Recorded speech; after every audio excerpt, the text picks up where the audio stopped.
Hello दोस्तों, Edu minds में आपका स्वागत है। मैं लेकर आया हूँ बिहार पुलिस जो लास्ट ईयर एग्ज़ाम हुआ था उसका ये फर्स्ट शिफ्ट का क्वेश्चन है। इसमें बहुत सारे फैक्ट मिलेंगे जो क्वेश्चन के अलावा आपको बताया जाएगा। तो इस वीडियो को आप शुरू से लेकर अंत तक देखिएगा। तो चलिए स्टार्ट करते हैं। फर्स्ट क्वेश्चन है कि मैराथन दौड़ की आधिकारिक दूरी क्या है। तो मैराथन दौड़ की आधिकारिक दूरी होती है 26 मील और 385 गज। तो ऑप्शन हो जाएगा इसका बी आंसर हो जाएगा। नेक्स्ट है कि एरिट्रिया जो 1993 में संयुक्त राष्ट्र का 182वां सदस्य बना, किस महादेश में स्थित है। तो ये आपका कहाँ पे है, अफ्रीका महादेश में है। और संयुक्त राष्ट्र का गठन कब हुआ था, तो ये हुआ था आपका 24 अक्टूबर 1945 का। और इसका हेड क्वार्टर कहाँ पे है, तो इसका हेड क्वार्टर आपका न्यूयॉर्क में है। और अभी टोटल कितना कंट्री है आपके यूनाइटेड नेशन में, तो अभी टोटल 193 कंट्री है।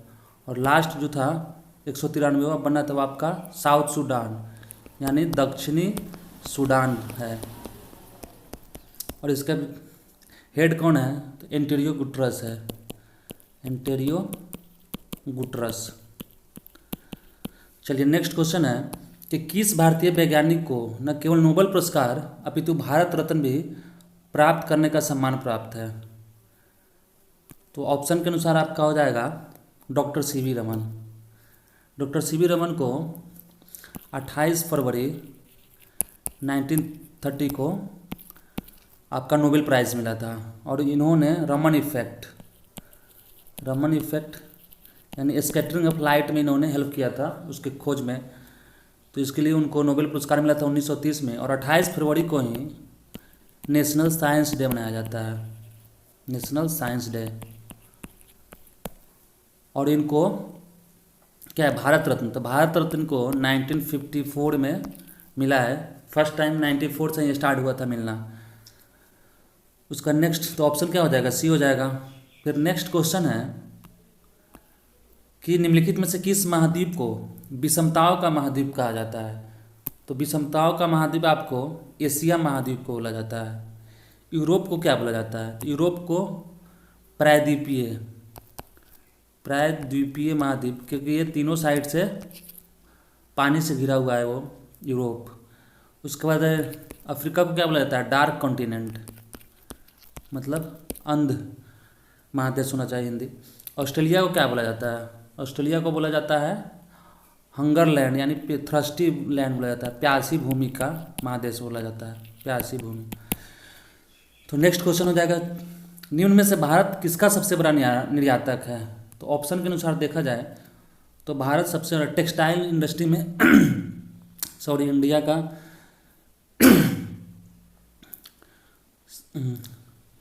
निर्यातक, सबसे बड़ा निर्यातक टेक्सटाइल इंडस्ट्री में यानी कपड़ा में है। उसके बाद है खिलौना के लिए आपका चीन सबसे बड़ा निर्यातक है। नेक्स्ट क्वेश्चन देखते हैं कि निम्नलिखित में से किस द्वीप का प्राचीन नाम सैंडविच द्वीप है। तो सैंडविच द्वीप आपको हवाई द्वीप को बोला जाता है। और ये हवाई द्वीप आपका कहाँ पे है, ये आपका नॉर्थ अमेरिका में पड़ता है। उसके बाद यदि हम सबसे बड़ा द्वीप का बात करें तो आपका कौन सा हो जाएगा, ग्रीनलैंड हो जाएगा। उसके बाद कौन है, सबसे बड़ा ग्रीनलैंड है। उससे छोटा कौन सा है, उससे आपका हो जाएगा गिनी है, न्यू गिनी। और उससे छोटा हो जाएगा आपका बोर्नियो द्वीप है। और चौथा नंबर पे आपका मेडागास्कर है, याद रखिएगा। माफ़ कीजिएगा। नेक्स्ट है कि कौन सा एकमात्र महाद्वीप है जिससे होकर कर्क रेखा, भूमध्य रेखा और मकर रेखा गुजरती है।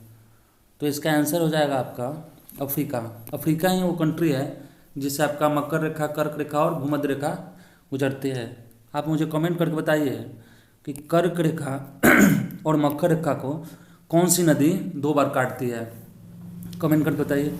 नेक्स्ट है कि गौतम बुद्ध के समय का प्रसिद्ध वैद्य जीवक किसके दरबार से संबंधित था। तो वैद्य जीवक जो था वो महात्मा बुद्ध के टाइम में बिंबिसार हर्यक वंश का हर्यक वंश का संस्थापक था बिंबिसार। और उदायन आपका पाटलिपुत्रा को मगध का राजधानी बनाया था। तो इसका आंसर क्या हो जाएगा? बिम्बिसार। नेक्स्ट है कि निकोलो डी कॉन्टी कौन था?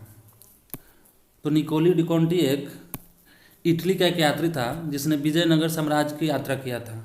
तो जिस समय यात्रा किया था उस समय कौन थे शासक? तो ये थे आपके देवराय प्रथम थे, जो आपके संगम वंश से रिलेटेड थे। और संगम वंश का स्थापना किसने और कब किया था? कमेंट करके बताइए। और देवराय द्वितीय के टाइम में आपका अब्दुल रज्जाक नाम के पर्शियन यात्री आया था भारत। उसका तो नेक्स्ट क्वेश्चन है कि कांग्रेस में इनमें से किसने समाजवादी दृष्टिकोण का प्रतिनिधित्व किया था? तो समाजवादी दृष्टिकोण का बात कर रहा है तो एक नेशनल सोशलिस्ट कांग्रेस का गठन में नरेंद्र देव का हाथ था, आचार्य नरेंद्र देव का, और एक कौन थे? जयप्रकाश नारायण।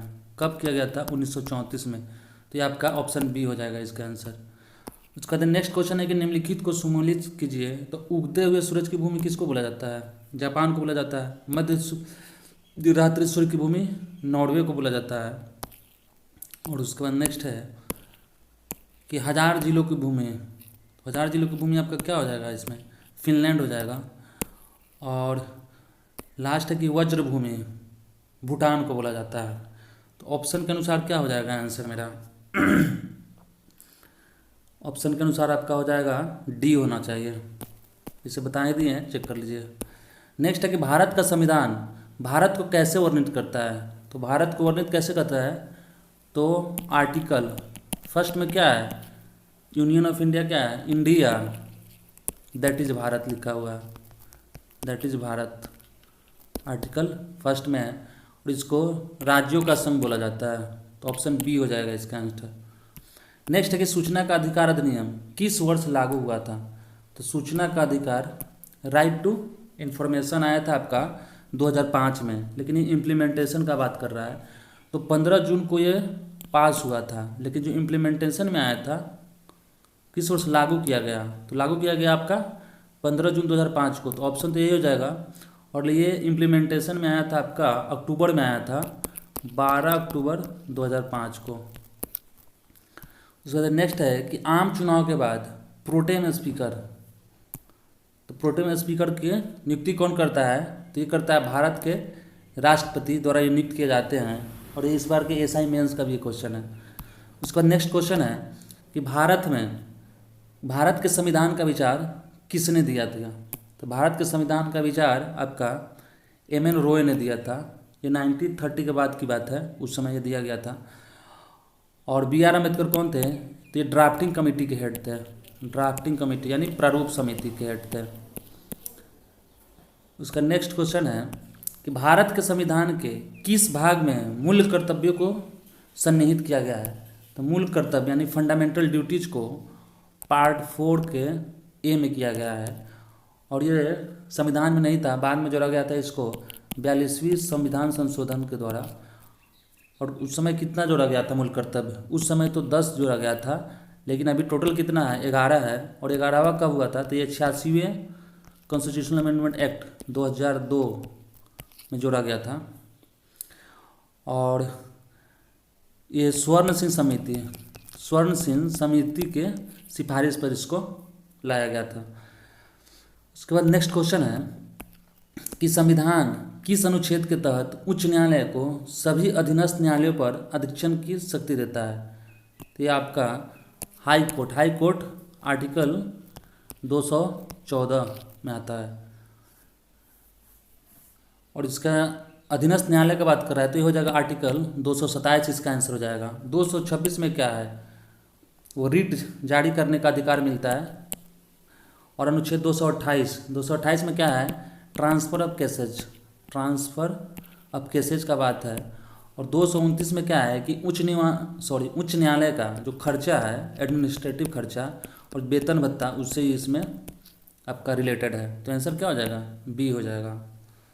अभी भारत में कितने उच्च न्यायालय हैं? कमेंट करके बताइए। नेक्स्ट है कि राज्यसभा के सदस्यों का चुनाव किसके द्वारा किया जाता है? तो राज्यसभा का चुनाव आपका विधानसभा के निर्वाचित सदस्य द्वारा किया जाता है। और बिहार में कितने राज्यसभा का सदस्य का पद है? तो आपका बिहार में है 16।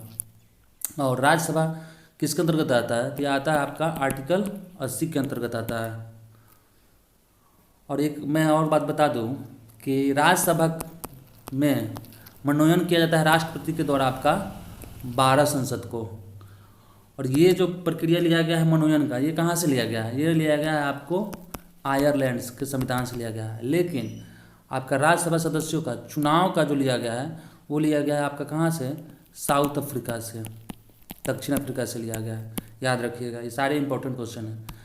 नेक्स्ट है कि भारत में किसी भी मामले में कहीं भी हस्तांतरित भारत में किसी भी मामले को कहीं भी हस्तांतरित करने का अधिकार किसे है? तो ये आपको सर्वोच्च न्यायालय को है। और ये आर्टिकल 130 के अंतर्गत आता है, जिसमें आपका सर्वोच्च न्यायालय आपके राष्ट्रपति से सलाह लेकर कहीं भी देश के किसी भी प्लेस में स्थानांतरित कर सकता है। उसके बाद नेक्स्ट क्वेश्चन है कि स्थानीय सरकार के अवगुण क्या है? तो ऑप्शन के अनुसार यदि हम देख ले तो ग्राम सभा के चुनाव नियमित रूप से नहीं होते हैं, ये भी है। कई राज्य सरकारों ने महत्वपूर्ण शक्तियाँ स्थानीय सरकारों को हस्तांतरित नहीं किया है, तो ये भी है। और स्थानीय सरकार के पास पर्याप्त संसाधन नहीं है, ये भी बात सही है। तो इसमें अवगुण क्या हो जाएगा? आपके सारे हो जाएंगे। उसका नेक्स्ट क्वेश्चन है कि समग्र आपूर्ति की तुलना में कुल मांग में अत्यधिक वृद्धि के परिणाम स्वरूप कीमतों के समान स्तर में लगातार वृद्धि हो जाता है। तो लगातार वृद्धि हो जाएगा तो क्या हो जाएगा? आपका इन्फ्लेशन होगा, इन्फ्लेशन, उसको क्या बोलते हैं? मुद्रास्फीति। और इसमें बात कर रहा है आपका किसका? डिमांड का। यहाँ पे कुल मांग, डिमांड की बात कर रहा है, तो ये हो जाएगा आपका मांग जन मुद्रास्फीति हो जाएगा।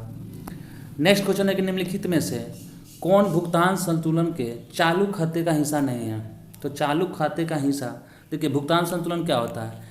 आपके एक टर्म मतलब एक फाइनेंशियल ईयर में देश में जो भी आयात निर्यात चाहे इनकम से रिलेटेड है और वर्ल्ड के रिलेटेड इसको देखा जाता है, तो वही आपका बीओपी होता है, बैलेंस ऑफ पेमेंट उसको बोला जाता है, भुगतान संतुलन। और ये 3 टाइप का होता है आपका। एक तो हो जाता है चालू खाते पे होता है, करेंट अकाउंट पे होता है, और एक आपका कैपिटल पूंजी खाते पे होता है, और एक वित्त खाते पे होता है। तो इसमें बोल रहा है कि कौन भुगतान संतुलन के चालू खाते का हिस्सा नहीं है? तो जो पूंजीगत प्राप्तियाँ और भुगतान है वो करेंट अकाउंट के अंदर नहीं आता है, वो आप तक आता है कैपिटल अकाउंट के अंतर्गत, यानी कैपिटल मतलब पूंजी खाते के अंतर्गत। तो आंसर क्या हो जाएगा? डी हो जाएगा। कहीं कहीं हिंदी में दिक्कत होगा तो उसको मैनेज कर लीजिएगा। नेक्स्ट है कि व्यापार घाटा उस स्थिति का वर्णन करता है जहाँ क्या होता है आपका? वस्तुओं का निर्यात उनके आयात से कम होता है। तो घाटा कब होगा? यदि हम ज़्यादा चीज़ खरीदेंगे, आपका निर्यात कम करेंगे, तो वस्तु का निर्यात उनके आयात से कम होगा। तो ऑप्शन क्या हो जाएगा? ऑप्शन बी हो जाएगा आपका। उसके बाद नेक्स्ट क्वेश्चन है कि आधार दर वह दर है जिसके नीचे कोई भी बैंक किसी को उधार देने की अनुमति नहीं दे सकता है। बैंकों के लिए आधार दर कौन निर्धारित करता है? तो आधार दर यानी इसको क्या बोलते हैं? बेस रेट बोला जाता है। बेस रेट, बेस पॉइंट जो है आपका कौन जारी करता है? तो आरबीआई का जो मॉनेटरी पॉलिसी के अंदर का जो हर 2 महीने पे जो बैठक होता है उसमें इसका निर्णय लिया जाता है, जिसमें आपका बैंक रेट सुने होंगे, सीआरआर हो गया, आपका रेपो रेट हो गया, रिवर्स रेपो रेट, इस सब का पॉइंट कितना होगा ये आरबीआई जारी करता है। तो इसका आंसर क्या हो जाएगा? आरबीआई। अभी आरबीआई के हेड कौन है? कमेंट करके बताइए। नेक्स्ट है कि भारत में कृषि एवं संबंधित गतिविधियों का ऋण का विवरण करने में कौन से बैंक या संस्था है सर्वोच्च हिस्सा रखती है? तो ये आपका वाणिज्यिक बैंक रखता है। आंसर क्या हो जाएगा इसका? बी हो जाएगा। नेक्स्ट क्वेश्चन है कि भारत के सर्वप्रथम मुख्य चुनाव आयुक्त कौन थे? तो भारत के आपके सर्वप्रथम मुख्य चुनाव का बात हो रहा है, तो ये थे सुकुमार सेन। और ये आपका जो चुनाव किस में आता है? भाग 15 में आता है। और आर्टिकल कितना से कितना? तो आर्टिकल 324 से 300 कितना तक आता है? 29 तक आता है।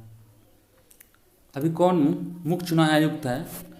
और उनके साथ 2 और आयुक्त हैं, चुनाव आयुक्त। इन तीनों का नाम आप कमेंट करके बताइए। नेक्स्ट क्वेश्चन है कि जिस ब्याज से कम दर पर बैंक द्वारा ग्राहकों को उधार देने की उम्मीद नहीं की जाती उसे क्या कहते हैं? उसे बोलते हैं हम लोग प्रधान जमा दर, यानी इसको बोलते हैं प्राइम लेंडिंग रेट। लेंडिंग मतलब उधार देना, लेंडिंग रेट होता है। और ये किसको दिया जाता है? तो ये आपको दिया जाता है जो बैंक का जो विश्वसनीय ग्राहक है ना, उसी को दिया जाता है। विश्वसनीय, जिस पर ज़्यादा बैंक का विश्वास है, उसको दिया जाता है। और तो ये हो जाएगा आपका आंसर क्या हो जाएगा? सी हो जाएगा। नेक्स्ट है कि भारत में नाबार्ड बैंक किसको पुनर्वित्त प्रदान नहीं करता है। तो ऑप्शन के अनुसार यदि हम देख लें तो ये निर्यात बैंक है, जो एक्सपोर्ट इम्पोर्ट बैंक यानी एग्जिम, एग्जिम बैंक इसको शॉर्ट में लिखते हैं, एक्सपोर्ट इम्पोर्ट बैंक। और इसका भी गठन कब हुआ था? 1982 में हुआ था। तो आंसर इसका तो यही होगा। और नाबार्ड, नाबार्ड का भी गठन कब हुआ था? जुलाई 1982 में हुआ था। और ये आपका शिवरामन कमेटी, शिवरामन कमेटी के सिफारिश पे इसका गठन हुआ था। तो आंसर इसका क्या है? सी हो जाएगा। नेक्स्ट हो जाएगा कि प्रतिकूल भुगतान संतुलन की समस्या कब उत्पन्न होती है। तो भुगतान संतुलन अपोजिट कब हो जाएगा? तो अब होगा कि जब आयात क्या हो जाएगा? निर्यात से अधिक हो जाएगा तब। यानी ऑप्शन इसका क्या हो जाएगा? डी हो जाएगा। जब आप चीज़ें ज़्यादा खरीदेंगे और कम बेचेंगे तो आपको लाजमी है कि ज़्यादा पैसा लगेगा, आपको उतना वापस आएगा नहीं, तो क्या हो जाएगा? आपको माइनस में डिफिसिट हो जाएगा ना। तो इसलिए आंसर डी हो जाएगा। उसका नेक्स्ट क्वेश्चन है, नेक्स्ट क्वेश्चन देखते हैं। अब ये तो मैथ का क्वेश्चन है, चलिए सोल्व कर ही देते हैं।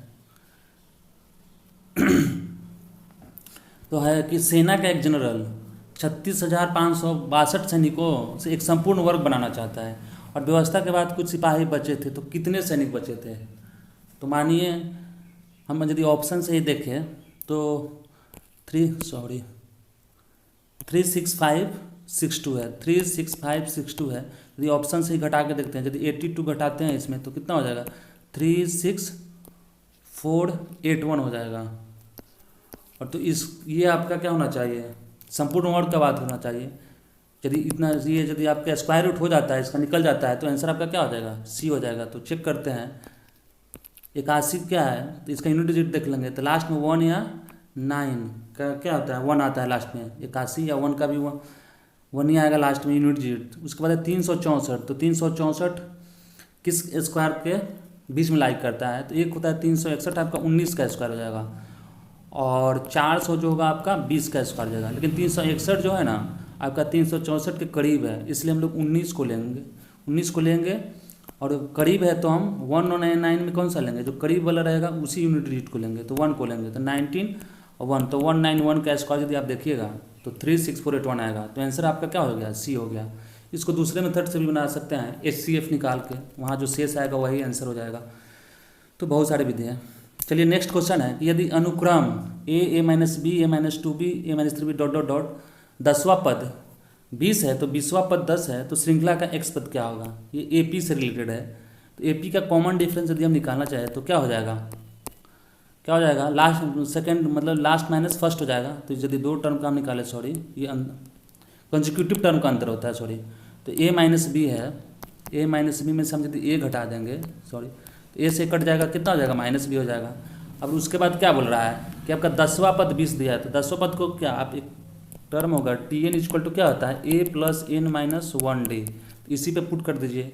यहाँ पे 10वां पद बोल रहा है का वैल्यू कितना दिया है? 20 दिया है। तो 20 इक्वल टू क्या कर दीजिएगा? a प्लस और सॉरी a प्लस और 10वां पद के लिए क्या हो जाएगा? 9d हो जाएगा, घटाइएगा तो। फिर उसी तरह आपका है कि 20वां पद के लिए वैल्यू कितना है? 10 है, तो a प्लस कितना हो जाएगा? 19d हो जाएगा कॉमन डिफरेंस। और कॉमन डिफरेंस की जगह डी के जगह आपका क्या वैल्यू है? माइनस बी है, तो इसको माइनस बी कर दीजिए और यहाँ भी माइनस बी कर दीजिए। तो इसको घटाते हैं तो 20 में से 10 तो 10 हो गया और a से कट गया और ये हो जाएगा -9d। ये हो जाएगा क्या? प्लस आपका 19d हो जाएगा, क्योंकि माइनस टर्म में है। तो घटाते हैं तो माइनस माइनस प्लस हो जाएगा। तो आपका कितना आ जाएगा? 10b आ जाएगा, क्योंकि d का वैल्यू ही माइनस बी है तो पुट कर दिए। तो यहाँ से b का वैल्यू क्या आ जाएगा? 1 आ जाएगा। मेरा b बराबर 1 आ गया। तो यहाँ फिर एक इसमें रख देंगे कि 20 इक्वल टू a प्लस कितना दिया हुआ है? 9d और d सॉरी 9b हो गया है। तो यहाँ b का वैल्यू कितना हो जाएगा? 1 रख देंगे तो 9 हो गया। अच्छा यहाँ पे प्लस है ना और माइनस भी है ना, तो -1 हो जाएगा, तो -9 हो जाएगा यहाँ पे। तो a बराबर कितना आ जाएगा मेरा? 20 9 29 हो गया। तो अब रख दीजिए। 100वां पद का बात कर रहा है, तो x पद के लिए क्या हो जाएगा? x plus sorry a plus n minus 1 यानी x माइनस 1 इंटू डी का वैल्यू कितना दिया हुआ है? आपका d का वैल्यू कितना आया है? -b यानी -1। तो यहाँ से क्या हो जाएगा आपका? 29 माइनस x प्लस 1 हो जाएगा, तो 30 माइनस एक्स हो जाएगा। तो ऑप्शन क्या हो जाएगा, डी हो जाएगा, देख लीजिएगा। उसका नेक्स्ट क्वेश्चन है कि 6² माइनस एक्स माइनस 2 का द्विघात समीकरण मूल। एक तो आप फार्मूला हो जाएगा कि अल्फा बीटा का वैल्यू कितना हो जाता है, minus b plus minus under root b square minus 4ac upon 2a करके यहाँ से भी आप निकाल सकते हैं। और एक आप ऐसे भी इसको सिंप्लीफाई कर सकते हैं कि 6² minus x minus 2 equal to 0 है। तो इसको आप ऐसे लिख सकते हैं 6x² यानी माइनस बीच में है और 2 है, 12 लाना है। तो क्या करेंगे हम लोग, माइनस में तो माइनस 4x कर देंगे और क्या कर देंगे प्लस 3x कर देंगे माइनस 12 इक्वल टू 0। तो यहाँ से क्या हो जाएगा 6x में यदि हम 2 कॉमन लेंगे तो 3x माइनस क्या हो जाएगा 2 हो जाएगा। और फिर क्या हो जाएगा माइनस यदि हम 3 कॉमन लेंगे तो क्या हो जाएगा फिर x माइनस 2 हो जाएगा, सॉरी प्लस 3 x माइनस 2 हो जाएगा। तो क्या हो जाएगा आपका x का वैल्यू, x का वैल्यू आपका आ जाएगा 2x प्लस 3 है और एक है आपका 2x प्लस 1 है, सॉरी 1 यहाँ पे लिए है। तो यहाँ से आपका क्या हो जाएगा, एक आ जाएगा आपका x का वैल्यू -2/3 आ जाएगा और एक आ जाएगा आपका 1/2। सिंप्लीफाई करके देख लीजिएगा 4 बार। हाँ, उसके बाद नेक्स्ट क्वेश्चन है कि एक तैराक शांत जल में 5 किलोमीटर घंटा की गति से तैर सकता है और जब नदी 1 किलोमीटर घंटा की गति से बहती है तो उसे एक निश्चित बिंदु तक लौटकर प्रारंभ तक आने में 75 मिनट का समय लगता है। तो ये जगह कितनी दूर है, तो एस बराबर क्या होता है वी होता है। तो टी क्या हो जाएगा S/V हो जाएगा।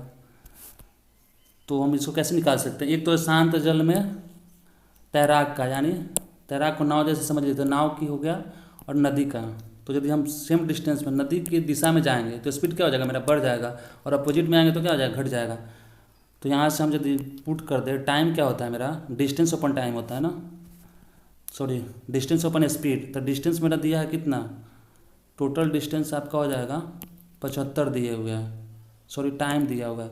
तो डिस्टेंस डी पुट कर लेते हैं और डिस्टेंस अपॉन एक नदी की दिशा में, तो नदी की दिशा में कितना हो जाएगा 5 + 1 कितना हो जाएगा 6 हो जाएगा और प्लस नदी डिस्टेंस डी ही होगा और नदी के अपोजिट दिशा में तो ये कितना आ जाएगा आपका, ये आ जाएगा आपका 5 - 1 4 इक्वल टू कितना टाइम ले रहा है 75 मिनट। तो 75 मिनट को यदि हम इसको घंटा में करेंगे तो 75 + 60 हो जाएगा और यहाँ से यदि हम कम कैलकुलेट करते हैं तो डी का वैल्यू आपका 3 किलोमीटर आ जाएगा, निकाल लीजिएगा।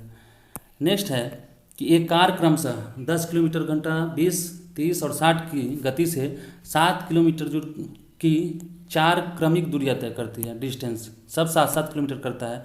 तो औसत गति क्या हो जाएगा, तो औसत आपका स्पीड का बात कर रहा है तो क्या हो जाएगा टोटल डिस्टेंस अपन टोटल टाइम हो जाएगा। तो टोटल डिस्टेंस कितना हो जाएगा 4 × 7 किलोमीटर है तो 7 × 4 हो जाएगा और टोटल टाइम को हम क्या लिख सकते हैं आपका स्पीड अपन सॉरी डिस्टेंस अपन स्पीड। तो फर्स्ट के लिए क्या हो जाएगा, फर्स्ट के लिए आपका हो जाएगा 7/10 प्लस कितना हो जाएगा 7/20 प्लस 7 बटा कितना हो जाएगा 30 प्लस 7/60। तो इसको यदि कैलकुलेट कीजिएगा तो आपका आ जाएगा 20 किलोमीटर प्रति घंटा आंसर। कैलकुलेट ही करना है, बाकी तो हम तरीका बता ही दिए। उसका नेक्स्ट क्वेश्चन है कि 7 सेंटीमीटर त्रिज्या वाले एक वृत्त का 60 डिग्री कोण बनने वाले सेक्टर का क्षेत्रफल क्या होगा। तो याद रखिएगा कि यदि क्षेत्रफल का बात करें मतलब चाप्स का, तो इसके लिए ये फार्मूला क्या होता है πr² θ/360 होता है क्षेत्रफल के लिए। और उसके यदि हम लंबाई चाप की लंबाई का बात कर निकालना हो उस त्रिज्यखंड के लिए, मान लीजिए ये है हमको इतना डिग्री थीटा है इसका निकालना है हमको, एरिया के लिए तो ये हो जाएगा, लेकिन इसका डिस्टेंस का यदि हम बात करें कि कितना डिस्टेंस कवर करता है तो उसका हो जाता है πr θ/180 डिग्री। तो यहाँ बात कर रहा है एरिया का, तो इस फॉर्मूला में पुट कर दीजिए। पाई का वैल्यू कितना हो जाएगा 22/7 इंटू r², आर कितना वैल्यू कितना है 7 × 7 इंटू एंगल कितना है 60/360 हो जाएगा। तो 6 मरतबे चला गया, ये 7 से 7 कट गया, 2 से 11 और 2 से 3, तो यानी कितना हो जाएगा 11 से 77/3, यानी ऑप्शन बी हो जाएगा आपका आंसर इसका। उसका नेक्स्ट क्वेश्चन है, इसको सिंप्लीफाई करना है तो सिंप्लाई कर लीजिए। ए का 80% कितना हो सकता है 4/5 इसको लिख देंगे और बी का कितना हो जाएगा 50% 1/2 हो जाएगा। और एक दे रहा है मेरा कितना कि बी का कितना बोल रहा है x%, B is equal to A का x% क्या लिख सकते हैं x/100 लिख सकते हैं। और यहाँ से यदि हम b का वैल्यू निकालेंगे तो b का वैल्यू कितना हो जाएगा 4 दूनी 8/5, तो बराबर कितना बी को वैल्यू लिख सकते हैं, 8/5 लिख सकते हैं। तो यहाँ से क्या हो जाएगा, 5 से 20 25 6 हो जाएगा, और 20 सट्टे 60 से, यानी x बराबर कितना हो जाएगा, x बराबर मेरा हो जाएगा 160। ये 855 ए हो जाएगा, तो ए से कट जाएगा, तो 160 इसका आंसर आ जाएगा। उसका नेक्स्ट है कि पिता की उम्र पुत्र की उम्र का 4 गुना है। तो पुत्र का उम्र मान लेते हैं हम, कितना है, x है, तो फादर का कितना हो जाएगा, 4x हो जाएगा। उसके बाद बोल रहा है कि 5 वर्ष पूर्व पिता का उम्र था, 5 वर्ष पूर्व पिता का उम्र कितना हो जाएगा, 4x - 5 इज इक्वल टू उम्र उसके पुत्र की उम्र का 5 गुना था। तो 5 साल पहले पुत्र का उम्र कितना हो जाएगा, x - 5, इसका बोल रहा है कितना, 5 गुना। तो 4x - 5 इज इक्वल टू कितना हो जाएगा, 5x -25 हो जाएगा। तो यहाँ तो 5x है, 5 से 4x इधर जाएगा तो x हो जाएगा, और इधर 25 आ जाएगा, और 5 है माइनस, तो 25 में से 5 जाएगा तो कितना हो जाएगा, 20, यानी x बराबर 20 हो गया। तो ये तो अब यहाँ किसका, पुत्र का आ गया, लेकिन पूछ रहा है फादर का, तो इसका 4 गुना कितना हो जाएगा, 80 वर्ष। उसका नेक्स्ट क्वेश्चन है, इसको भी सिंप्लीफाई करना है, तो इसको भी सिंप्लीफाई कर लीजिए उसी तरह। क्या हो जाएगा, माफ़ कीजिएगा, इसका है कि x² - 7x + 12 इक्वल टू 0 है। तो हम क्या लिख सकते हैं, x² और माइनस टर्म में है, या तो इसको क्या लिख सकते हैं, -4x और -3x + 12 इक्वल टू 0। तो इसको यदि हम कॉमन ले लेंगे, तो x कॉमन लेंगे तो क्या हो जाएगा, x - 4 हो जाएगा, और -3 कॉमन लेंगे तो क्या हो जाएगा, x - 4 हो जाएगा, बराबर 0। तो यहाँ से कितना आ रहा है, x आ रहा है, x - 4 × x - 3 इक्वल टू 0। तो x बराबर क्या हो जाएगा, 3, 4 हो जाएगा। तो ऑप्शन क्या हो जाएगा, बी आंसर हो जाएगा। नेक्स्ट है कि 4 सेंटीमीटर भुजाओं वाले एक समबाहु त्रिभुज का क्षेत्रफल क्या होगा। तो समबाहु त्रिभुज का क्षेत्रफल क्या होता है आपका, √3/4 × भुजा स्क्वायर होता है। तो भुजा का वैल्यू यहाँ पर रख दीजिए, कितना हो जाएगा, 4 × 4, फिर 4 से 4 कट गया तो कितना हो जाएगा, 4√3 हो जाएगा। ऑप्शन ए हो जाएगा इसका आंसर। उसका नेक्स्ट क्वेश्चन है, चलिए समाप्त हुआ आपका मैथ का। फिर नेक्स्ट है कि एक मोबाइल फ़ोन चार्जर होता है। तो मोबाइल फ़ोन चार्जर क्या होता है आपका, एक स्टेप डाउन ट्रांसफार्मर होता है। ट्रांसफार्मर का काम क्या होता है, ये आपके वोल्टेज को घटा सकता है या बढ़ा सकता है, उसमें चेंजिंग नहीं ला सकता है। उसका बाद नेक्स्ट क्वेश्चन कि वह तापमान जिस पर कोई ठोस वस्तु वायुमंडलीय दाब पर पिघल कर द्रव बन जाता है और उसका गलनांक कहलाता है। किसी ठोस वस्तु का गलनांक किसका संकेत करता है, तो ये उसके बीच के अंतर आणविक बल पे की ताकत का, जितना ज़्यादा उसका कम होगा वो आसानी से गलेगा, ज़्यादा यदि उसके बीच का फोर्स होगा तो थोड़ा लेट से गलेगा। तो ऑप्शन क्या हो जाएगा, ए हो जाएगा। उसका नेक्स्ट क्वेश्चन है कि एक विद्युत हीटर 2 सेकंड में 200 जूल कार्य करता है। तो यदि उस सर्किट में 2 एम्पियर विद्युत हो तो उससे हीटर प्रतिरोध क्या होगा। तो यदि कार्य का हम फार्मूला देख लेते हैं, एच बराबर क्या होता है, एक फार्मूला है I² RT होता है, ठीक है। तो एच का वैल्यू मेरा दिया है 200, आई का वैल्यू कितना दिया है 2 एम्पियर, तो I² कितना हो जाएगा 4, आर तो निकालना ही है मुझे, और टाइम कितना दिया होगा, टाइम दिया है 2 सेकेंड, तो 4 दूना 8 हो जाएगा। तो 8 से 200 को डिवाइड करेंगे तो कितना होगा, 25 × 200 यानी 25 ओम हो जाएगा। ऑप्शन डी आंसर हो जाएगा इसका। उसके बाद है नेक्स्ट क्वेश्चन, कि एक घर में बिजली के उपकरण जुड़े होते हैं। तो घर में क्या होता है, पैरेलल सीरीज होता है, यानी समानांतर सीरीज में होता है, क्योंकि यदि एक भी बल्ब खराब होता है तो दूसरे पे उसका इफेक्ट नहीं पड़ेगा।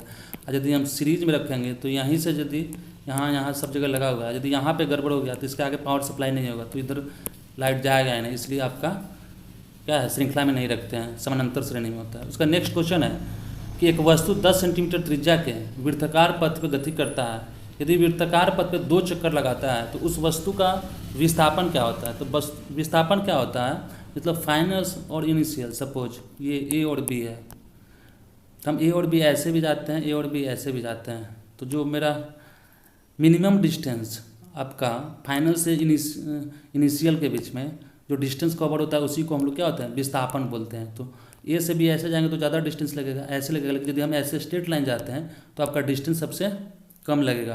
तो सबसे कम दूरी जो तय होगा ना, वही विस्थापन कहलाएगा।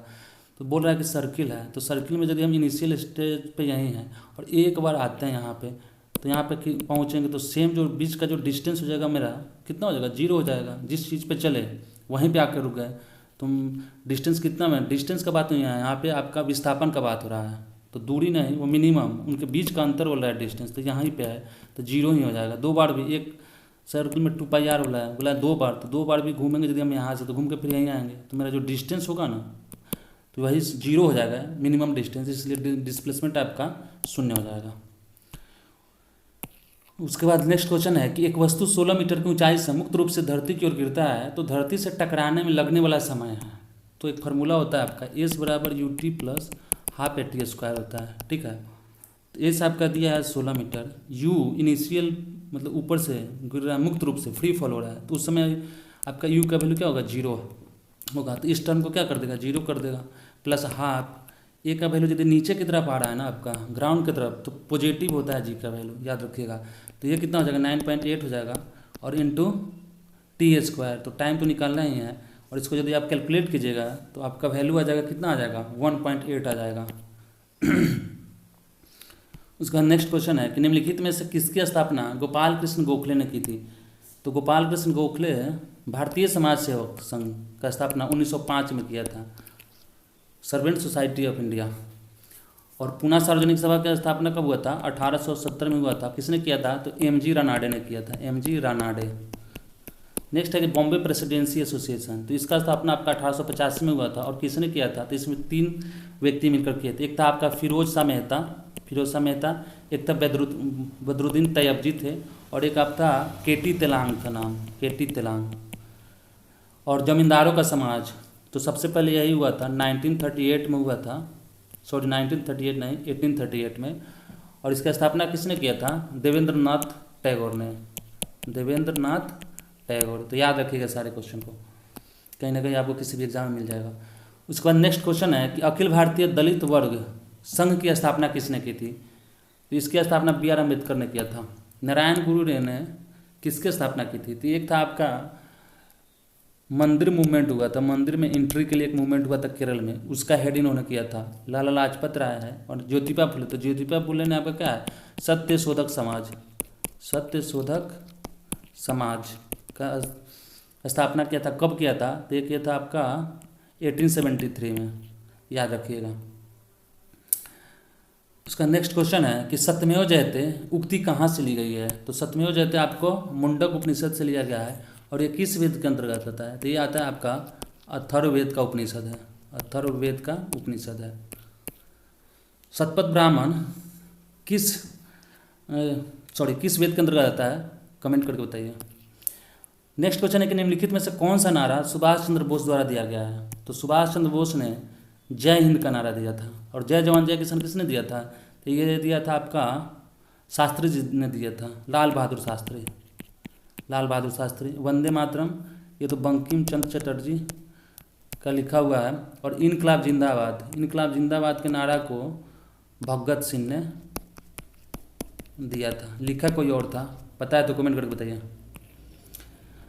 उसके बाद नेक्स्ट क्वेश्चन है कि कांग्रेस का पहला अधिवेशन आयोजित किया गया था। तो कांग्रेस का स्थापना कब हुआ था आपका, 1885 में हुआ था। और उस समय गवर्नर जनरल कौन थे, तो उस समय थे आपके कौन, लॉर्ड डफरिन थे। लॉर्ड डफरिन ने ही कांग्रेस के बारे में क्या बोला था, लॉर्ड डफरिन बोला था कि ये आपका बहुत से कम लोगों का ये प्रतिनिधित्व करता है। और इसमें आपका बोल रहा है कि पहला देश का अध्यक्ष का बात कर रहा है, तो अध्यक्ष आपके W.C. बनर्जी थे और इसका स्थापना में A.O. ह्यूम का मुख्य योगदान था। उसका नेक्स्ट क्वेश्चन है कि पाटलिपुत्र नगर के संस्थापक कौन थे। तो पाटलिपुत्र अभी कुछ देर पहले ही बताए थे आपको, बिंबिसार थे, उसके हेड मगध में हड़यंक वंश के संस्थापक थे कौन, बिंबिसार। उनके पुत्र थे अजातशत्रु और अजातशत्रु के ही पुत्र थे कौन, उदयन। इन्हीं ने ही पाटलिपुत्र नगर का स्थापना किया था। उसके बाद चलिए नेक्स्ट क्वेश्चन है कि नालंदा विश्वविद्यालय के प्रमुख महान बंगाली विद्वान थे। तो नालंदा विश्वविद्यालय का अपने स्थापना किसने किया था, तो ये किया था कुमारगुप्त प्रथम ने, ये चंद्रगुप्त द्वितीय के पुत्र थे। इसमें पूछ रहा है कि महान बंगाली विद्वान उस टाइम का, तो ये शिलभद्र था। नेक्स्ट क्वेश्चन है कि वन वर्ड सब्स्टिट्यूट है कि one who walks in sleep, तो उसको बोलते हैं सोमनाम्बुलिस्ट। इगोइस्ट तो हो जाएगा आपका जो अहंकारी होता है, एल्ट्रिस्ट आपका परोपकारी हो जाएगा, और सोमनी लोक्यूस्ट, लोकस जहाँ रह जाएगा ना वहाँ बोलने वाला हो जाता है, तो जो नींद में बोलता है, तो ऑप्शन इसका सी हो जाएगा। उसका नेक्स्ट क्वेश्चन है कि मोस्ट अप्रोप्रिएट सिनोनिम का बात करें, कोइंसिडेंस। तो कोइंसिडेंस का क्या हो जाएगा, चांस हो जाएगा। नेक्स्ट है कि सिलेक्ट करना है कि ईडियम का, तो having a soft spot for, तो इसका हो जाएगा बीइंग फॉन्ड ऑफ होता है। नेक्स्ट क्वेश्चन है कि ripe mangoes have started to, तो ये फॉलोअप हो जाएगा, मतलब पक गया आम तो उसको अब गिरना चालू हो गया। नेक्स्ट है कि डिसीव, डिसीव मतलब क्या होता है, धोखा देना, तो इसका क्या हो जाएगा, उल्टा सपोर्ट करना हो जाएगा। उसका नेक्स्ट क्वेश्चन है कि स्वाति इज जेंटल, तो her sister it must have done हो जाएगा, आंसर इसका बी हो जाएगा, बी हो जाएगा। उसका नेक्स्ट क्वेश्चन है कि ये भी है वन वर्ड सब्स्टिट्यूट, तो इसका पहले मीनिंग देख लेते हैं। कि person who helps willingly without being paid, बिना पैसे का कौन काम करता है, जो आप वॉलंटियर बनते हैं कहीं पे तो आपको पैसा नहीं ना मिलता है, तो ऑप्शन बी हो जाएगा। चलिए नेक्स्ट क्वेश्चन है कि फिल इन द ब्लैंक्स है कि on account of overwork he is run down. Run down का मतलब क्या होता है, टायर्ड, एग्जॉस्ट हो जाना, थक जाना, तो रन डाउन हो जाएगा ज़्यादा काम करने पे। इनमें से कौन अलवार महिला संत है, तो एक था अलवार और एक है नैनार। तो अलवार आपका किसका होता है, विष्णु का जो उपासक होता है ना वो अलवार कहलाता है। एक होता है नैनार, नैनार ये आपका होता है शिव के। तो इसका आंसर हो जाएगा आपका अंडाल जो है वो अलवार महिला संत है। नेक्स्ट क्वेश्चन है कि हिंदी का है, शुद्ध अशुद्ध देखना है, तो इसमें यदि पढ़ेंगे तो आपका हो जाएगा दुख और क्षोभ हुए नहीं हुआ हो जाएगा, तो इसका सी हो जाएगा आंसर। जो सब कुछ जानता है उसको क्या बोलते हैं, सर्वज्ञ बोलते हैं, तो ऑप्शन क्या हो जाएगा, बी हो जाएगा। उसका नेक्स्ट है कि इसमें आपको अरेंज करना है, तो इसका क्या हो जाएगा कि एक कौवा को प्यास लगेगा तो बगीचा में आपका एक घड़ा देखेगा, फिर वहाँ घड़े में पानी बहुत नीचे था और लास्ट में कंकड़ डालेगा, तो क्या हो जाएगा 2 4 3 1, ऑप्शन ए आंसर हो जाएगा इसका। नेक्स्ट है कि समानार्थी शब्द नियति मतलब क्या है, नियति पे डिपेंड करते हैं यानी आपके भाग्य पे, तो आंसर डी हो जाएगा। देवानंद का काम के प्रति लगन और निष्ठा अनुकरणीय, जिसकी अनुकरणीय है मतलब उसको हम फॉलो कर सकते हैं उनके काम को देखकर। नेक्स्ट है कि असंगत यानी बेमेल शब्द का चयन कीजिए, तो पाँव है, नख है और हस्त है, ये सब आपके उंगली और हाथ पैर से जुड़ा हुआ है। नेत्र जो है ना वो आपका आँख हो गया, इसका अलग ही कुछ काम है, तो इसलिए ऑप्शन बी हो जाएगा। नेक्स्ट क्वेश्चन है कि वाक्य में त्रुटिपूर्ण भाग का चयन कीजिए, तो ऑप्शन में आप देख लीजिए पढ़ के, स्त्री अध्यापिका, जब स्त्री यही है तो अध्यापिका का क्या जरूरी है, इसमें दोनों तो फीमेल के लिए यूज हुआ है, तो आंसर क्या हो जाएगा, आंसर आपका 1A B C हो जाएगा। इसको चलिए नेक्स्ट क्वेश्चन देखते हैं। नेक्स्ट क्वेश्चन है कि एक सेकंड, हाँ, किसके भक्तिपरक गीतों का संकलन अभंग नाम से प्रसिद्ध है, तो अभंग आपका ऑप्शन क्या हो जाएगा, नामदेव का जो गीतों का संकलन था उसको अभंग बोला जाता था। ये बिहार एसआई का इस बार का पूछा हुआ क्वेश्चन है। और कबीर दास के जो गीत थे उनका संकलन को क्या बोलते थे, बीजक।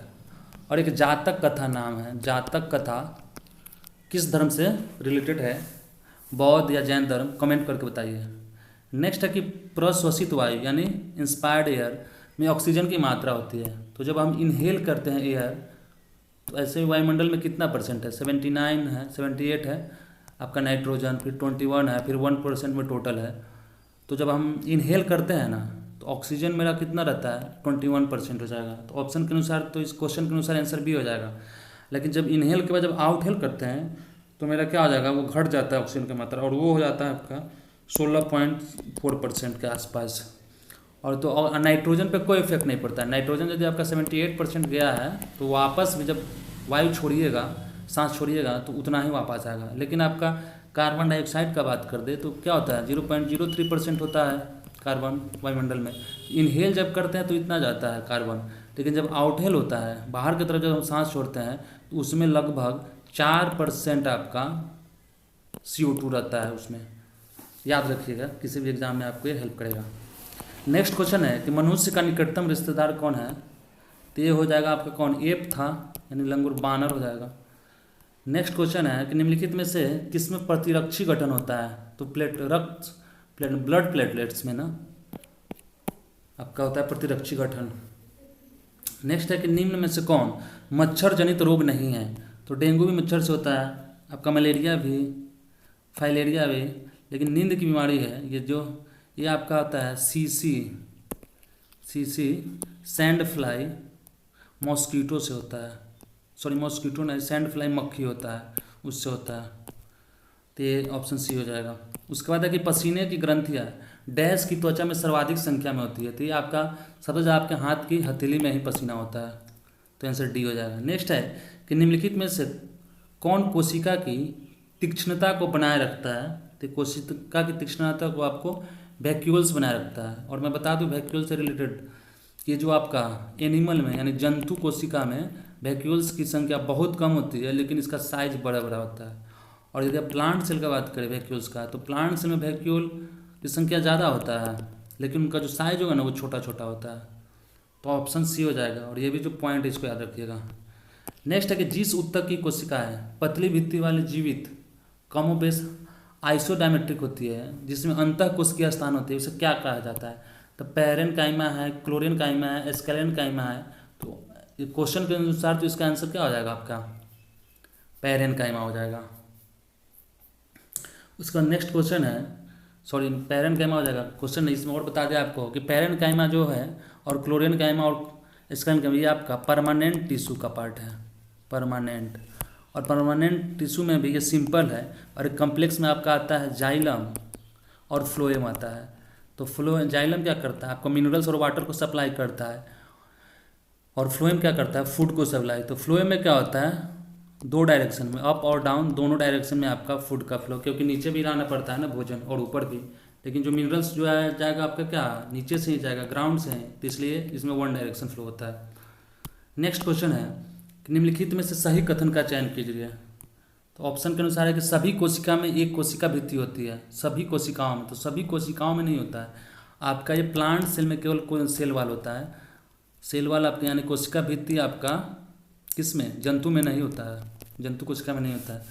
और गोल्जी तंत्र केवल जंतु कोशिका में पाया जाता है, ये भी गलत है, ये नहीं, प्लांट में भी होता है। क्लोरोप्लास्ट केवल पादप कोशिकाओं में पाए जाते हैं, लेकिन जंतु कोशिकाओं में नहीं, सही है। ये फोटोसिंथेसिस में हेल्प करता है और ये पत्ती को हरा बनाए रखता है। नेक्स्ट है, और क्लोरोप्लास्ट में क्या पाया जाता है आपका, मैग्नीशियम पाया जाता है।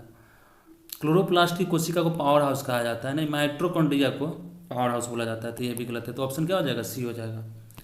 नेक्स्ट क्वेश्चन है कि निम्नलिखित में से किस अणु की संरचना पिंजरे जैसी होती है। तो ये फुलरेन C60 इसको बोला जाता है, और इसका फुटबॉल के टाइप का क्या है, संरचना होता है, देख लीजिएगा। नेक्स्ट है कि VT टाइम यानी वेलोसिटी टाइम ग्राफ के अंतर्गत का क्षेत्रफल एक भौतिक मात्रा का प्रतिनिधित्व करता है। तो उसकी इकाई क्या है, मान लीजिए ये ग्राफ बना लेते हैं। ये वर्टिकल में आपका वेलोसिटी है, इधर हॉरिजॉन्टली टाइम हो गया। तो मानते कोई यहाँ से ये एरिया, सपोज ये जो एरिया है ये क्या शो करेगा, आपके डिस्टेंस वेलोसिटी यानी डिस्टेंस को करेगा, ये कितना डिस्टेंस क्या है।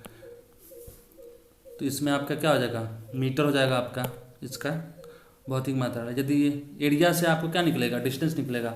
लेकिन यदि हम स्लोप का बात करें कि स्लोप क्या प्रोवाइड कराएगा मुझे, ये जो स्लोप होगा चाहे ऐसे करके कुछ ऐसे स्लोप होगा, तो स्लोप आपको एक्सेलरेशन प्रोवाइड करता है VT का, यानी वेलोसिटी टाइम ग्राफ के अंतर्गत। क्षेत्रफल तो आपका एरिया, सॉरी क्षेत्रफल तो आपका डिस्टेंस दे दिया, लेकिन यदि स्लोप का बात करेगा तो स्लोप आपको एक्सेलरेशन यानी त्वरण प्रोवाइड कराता है, प्रतिनिधित्व करता है। नेक्स्ट है कि निम्नलिखित में से कौन एक समांगी मिश्रण का उदाहरण है। समांगी मिश्रण में क्या हो जाएगा कि उसका जो अनुपात होगा ना लगभग सेम होगा, और वो आपस में मिल जाएगा, पता ही नहीं चलेगा कि इसमें और भी कुछ मिला हुआ है। तो क्या हो जाएगा, नमक का घोल हो जाना चाहिए, वही होगा। नेक्स्ट क्वेश्चन है कि निम्नलिखित में से कौन सा सही है। तो प्लास्टर पेरिस का जमना होता है। तो प्लास्टर पेरिस का आपका जमना क्या कहलाता है, जल यौन को दूसरा हाइड्रेट बनाता है, प्लास्टर ऑफ पेरिस। और एक होता है जिप्सम। तो जिप्सम का फार्मूला आपका क्या होता है, और उसी से प्लास्टर ऑफ पेरिस बनता है। तो क्वेश्चन का तो आंसर आपका सी हो जाएगा।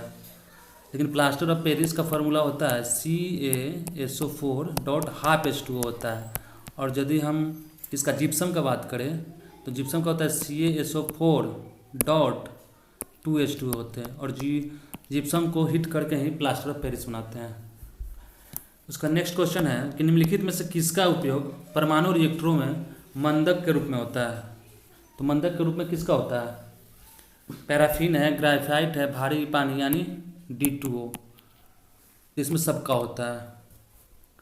मंदक का क्या कार्य होता है, आप कमेंट करके बताइए। नेक्स्ट क्वेश्चन है कि निम्नलिखित समीकरण में ऑक्सीकरण एजेंट क्या होता है। तो ऑक्सीकरण एजेंट होता है जो आपको ऑक्सीकरण में सहायता प्रदान करता है, और वो खुद उसका रिडक्शन होता है। जिसका रिडक्शन होता है ना, वही ऑक्सीडाइजिंग एजेंट का काम करता है। तो इसके अनुसार आपका आंसर क्या हो जाएगा, इसका हो जाएगा HaSO2 एक्वस हो जाएगा। इसका नेक्स्ट क्वेश्चन है कि निम्नलिखित में से कौन एक उपधातु है। उपधातु क्या होता है, जो धातु और अधातु दोनों का क्या करता है, उसमें उसका गुण होता है। तो आंसर क्या हो जाएगा, आर्सेनिक हो जाएगा। आर्सेनिक आपका उपधातु है। फिर जर्मेनियम भी है, सिलिकॉन भी है, ये सब आपका क्या है, उपधातु है। Metal wired. निम्नलिखित प्रश्न में दिए गए विकल्पों में संबंधित शब्द का चयन करें। तो है नोवेल्टी, ओल्डनेस और न्यूनेस। तो न्यूनेस का क्या हो जाएगा, न्यूनेस का आपका हो जाएगा एंटीक्विटी। उसका नेक्स्ट क्वेश्चन है कि विक्रम ने बिंदु R से चलना शुरू किया और सीधे 7 किलोमीटर पश्चिम की ओर चला, फिर बाएं मुड़कर 2 किलोमीटर चला और फिर से बाएं मुड़कर सीधे चला, तो वह R से किस दिशा में जाता है। तो ये आपका रीजनिंग का क्वेश्चन है। इसका आंसर हो जाएगा आपका B, बना लीजिएगा, आसान ही है, निकल जाएगा। फॉलो करना है बस डायरेक्शन। उसके बाद है कि दी गई आकृति में कितने त्रिभुज है। एक सेकेंड,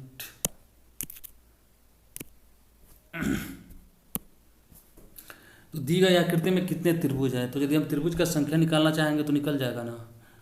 इसमें हो जाएगा आपका, यदि हम निकालना चाहें तो 1 2 3 4 5 6 7 8, तो 8 है तो 8 × 2 16 त्रिभुज। तो ये हो गया। और कितना हो जाएगा, एक ये हो जाएगा, एक ये हो जाएगा, एक ये हो जाएगा, तो 16 3 कितना हो जाएगा, 19 ट्रायंगल इसमें निकल जाएगा। कोई और निकल रहा है क्या, चेक कर लीजिएगा एक बार। इसका ऑप्शन B हो जाएगा आंसर। उसके बाद नेक्स्ट है कि निम्नलिखित प्रश्नों में दिए गए विकल्पों में से संबंधित शब्द का चयन करें।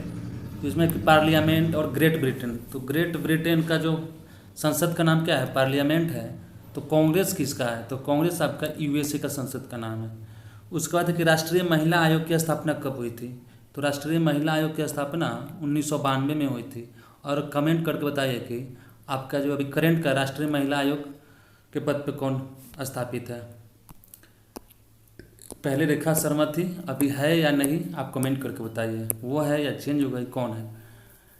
नेक्स्ट क्वेश्चन है कि सरकार ने 2023-24 में प्रधानमंत्री आवास योजना परिव्यय में कितने प्रतिशत वृद्धि की घोषणा की थी। तो ये 66% किया था और 79,000 उस समय आपका इसका बजट एस्टिमेट था। अभी तो इंटरमिम माने अंतरिम बजट आया है। तो अभी फिर रिजल्ट के बाद आपका 4 जून के बाद फिर से जुलाई के आसपास आपका आएगा बजट भारत सरकार का। तो उसमें फिर से इसका आएगा कितना परसेंट इंक्रीज या डिक्रीज हुआ है। फिर नेक्स्ट क्वेश्चन है कि बजट 23-24 में 2 साल के लिए 7.5% निश्चित ब्याज दर वाली महिलाओं के लिए नई बचत योजना। तो इसके बचत का नाम था महिला बचत सम्मान बचत प्रमाण पत्र, महिला सम्मान के लिए। ये मैक्सिमम 2 लाख रुपया 2 साल के लिए आप 7.5% पे लगा सकते थे, इंटरेस्ट मिलता आपको।